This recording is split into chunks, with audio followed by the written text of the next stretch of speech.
Cars are outdated, overbearing, and overaccommodated, which is why the car itself needs to die.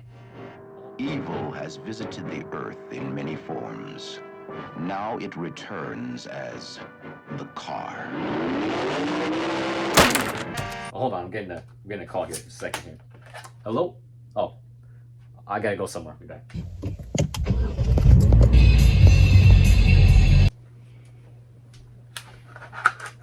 I just spent $40 on gas. Owning a car is basically owning a pet black hole. Sure, having access to one is like having fast travel, but it sucks you dry. It's a singularity of despair where once your money gets sucked in, you are never getting it back. Registration, insurance, maintenance, gas. Cars are the worst invention ever. They basically give you a way to fast travel to places you don't want to go and to do things you don't want to do. Now we have this intrigue with dystopia and what the future would look like under the wrong hands. But we already live in a reality where it's normal for someone to drive 2 hours just to start their day and then spend 2 more hours just to end it. It's like, it's no wonder that suicide is always on the rise. There's like literally no commute time to kill yourself. I'm gonna do it. I'm gonna jump. Hey, that's a mile deep, bro. Yep, that's the whole point. What's your mile time? I don't know, like 6 minutes. Why? Yeah, that's how long you're gonna be falling for. And it's especially bad in California.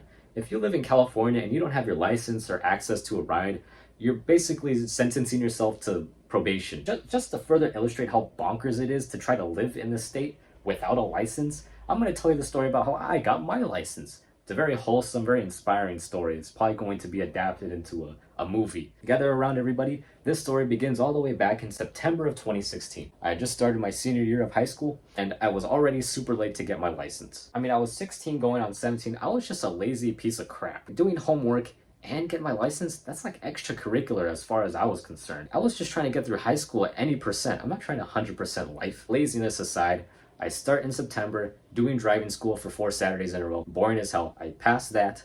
I take my first permit test, written test, and I failed the first time.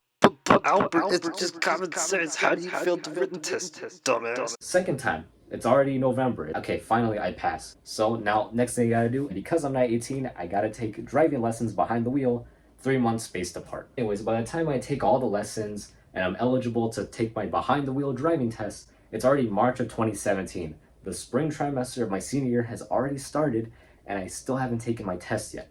But that's okay. All I gotta do is get through 1 day of school. So I'm sitting there, last period of the day. I have off roll. I'm in the library. I'm just doing homework. Nothing strenuous, nothing crazy. Next thing I know, I'm waking up in the nurse's office, surrounded by the nurse, assistant principal, and a buddy who apparently picked me up from the library to the nurse's office. My head is hurting. I'm hungry as hell. I'm like, did somebody slip THC on my lunch today? What the hell? And I try to get up, and they're like, no, sit down. You've had a seizure.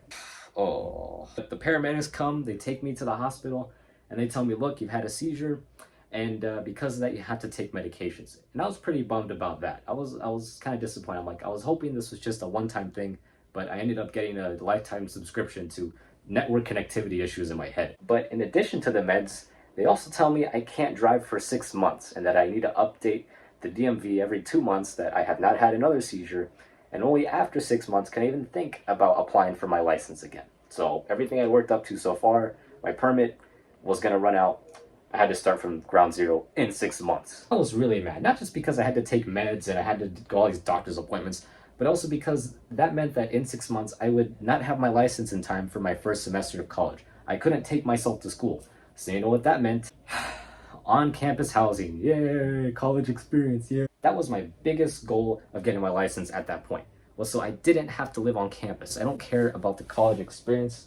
I didn't need no Delta Alpha gamma radiation in my life. But whatever, I bite the bullet, I go to the dorms, I take out some loans to pay for the rent every month, and I get through my first semester of college. No big hiccups, no big issue. We get to December, it's the very, very last day of the semester. And all we're doing that day is giving presentations. Super easy. I'm sitting at the back of the class, I'm looking at the clock, we're gonna get out. I'm thinking, yes, okay, I'm gonna get home, and I'm gonna get straight to scheduling my permit test. I'm 18 now, I don't even need to take behind the wheel lessons.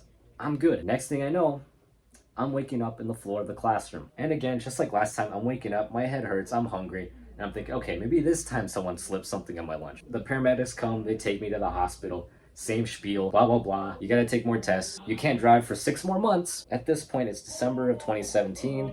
I have to spend the rest of my year at the dorms. But okay, whatever. I finally get through my first full year of college. It's now summer of 2018. No more hiccups, no more issues. I have taken my meds every day now. I schedule my permit tests and I pass this time. We're getting somewhere. And then I have the option of, okay, in October or December. My dad was like, okay, look, listen, Albert, you haven't driven in like almost 2 years. I think you should wait till December. So we scheduled it for October. So we go out, my first attempt, behind the wheel driving test. Yes, we're doing it. And we pull out and I failed. I didn't look over the shoulder at the first turn. The DMV is so freaking packed. I gotta schedule my next behind the wheel test 2 months later. I'm like, okay, I do really well. And we get to a curb. The guy tells me, all right, just pull up next to the curb. I tap it lightly. We get back to the parking lot and he tells me, look, buddy, you're a really good driver, but because you hit the curb, you failed. So that's already fail number 2. Strike 2. I'm on the brink. I was freaking crying that day. By the time I finally get my third and last attempt behind the wheel, we're already in March of 2019. I take the test. I'm a little shaky, a little nervous. I get a few errors, but I pass. Yeah, I pass. Yeah. Got my driver's license last week, just like we always talked about. 'Cause you were so excited for me.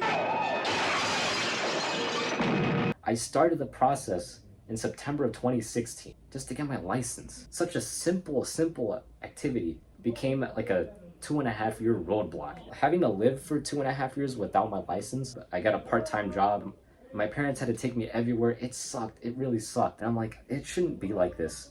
It feels like I'm isolated, not because I can't drive, but because everyone else has to drive. And if that were enough, I happen to live in what was voted San Diego's least walkable neighborhood. You have to walk for 2 hours just to get to an extra mile. Getting my license wasn't even like a victorious feeling, because not long after, I had to start using it to take myself to school, take my siblings to practice, take myself to work during the summer, and start paying for gas.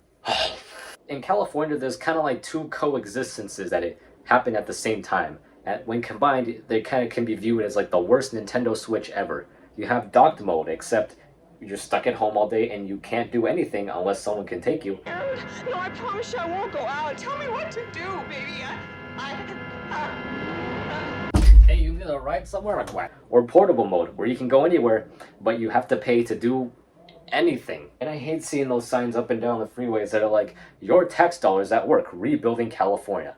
Like, no, you're not. You're not rebuilding California. You're just repaving the roads that we hate going on to get to jobs we don't even like. Living in California is the equivalent of getting a meal that has really good ingredients, but it's been burnt to a crisp and, oh, but it's been garnished really nicely too. We have the beaches, we have the Dodgers, we have the Lakers. We're the best state. Like, yeah, and pretty soon you're going to be enjoying those things with Harold in a tent next to the Walgreens. Now, if you want to learn more about, driving and walkability in cities and better city planning overall, you can look at this channel, which does a much more in-depth, well-researched look at this subject.